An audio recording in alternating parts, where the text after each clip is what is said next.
Hi friends, നമസ്കാരം. മുഹമ്മദ് അലി പുത്തലത്ത്. നമ്മൾ കിനാശ്ശേരിയിലെ ഒരു ചായക്കട ഉണ്ട്, ഹോട്ടല് റെസ്റ്റോറൻറ്റ്. അതായത് ഇന്ത്യൻ ഫുഡുകളും ചൈനീസ്, നോർത്ത് ഇന്ത്യൻ ഫുഡുകളൊക്കെ കിട്ടുന്ന കിനാശ്ശേരിയിൽ നല്ല വൃത്തിയുള്ള ഒരു ഹോട്ടലുണ്ട്, നാച്ചേരി. 1995 സ്റ്റാർട്ട് ചെയ്ത് ഏകദേശം 30 വർഷത്തോളം കഴിഞ്ഞു ഈ ഹോട്ടലിൻ്റെ സേവനങ്ങൾ. മരണപ്പെട്ട നമ്മുടെ അസീസ് കയും അതേപോലെ തന്നെ ഇബ്രാഹിം കയായും ഈ സംരംഭത്തിന് തുടക്കം. ഏകദേശം 5 മണി മുതൽ സ്റ്റാർട്ട് ചെയ്താൽ വൈകിട്ട് രാത്രി 1-2 മണി വരെ ഈ ഹോട്ടലിൻ്റെ സേവനങ്ങൾ ലഭ്യമാണ്.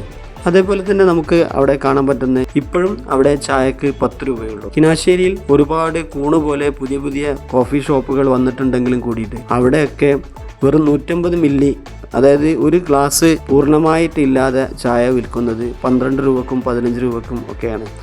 അതുപോലെ തന്നെ കോഴിമുട്ട പുഴുങ്ങിയാൽ 12 രൂപയും 15 രൂപയൊക്കെ വാങ്ങിക്കുന്ന ഹോട്ടലുകൾ ഉണ്ടായിരിക്കെ നമുക്ക് അവിടെ നിന്നും ചായ വാങ്ങിക്കുമ്പോൾ 10 രൂപയ്ക്ക് ചായയും അതേപോലെ തന്നെ പത്തിരി, പിന്നെ എണ്ണം കടികൾ നമുക്ക് 10 രൂപയ്ക്ക് തന്നെ കിട്ടുന്നു എന്നുള്ളതും കിനാശ്ശേരി നാച്ചേരി ഹോട്ടലിൻ്റെ ഒരു പ്രത്യേകതയാണ്. രുചികരമായ ഭക്ഷണവും വൃത്തിയും സ്റ്റാഫിൻ്റെ നല്ല ബിഹേവിയറുമാണ്, മാനേജ്മെൻറ്റിൻ്റെ നല്ല പെരുമാറ്റവുമാണ് കിനാശ്ശേരിയിലെ നാച്ചേരി ഹോട്ടലിനെ ഇത്രയധികം വിജയത്തിലെത്തിച്ചത് ഞാൻ മനസ്സിലാക്കുന്നത്. ഈ വീഡിയോ കിനാശ്ശേരിക്കാർ പരമാവധി ഷെയർ ചെയ്യുക. മുഹമ്മദ് അലി പുത്തലത്ത്.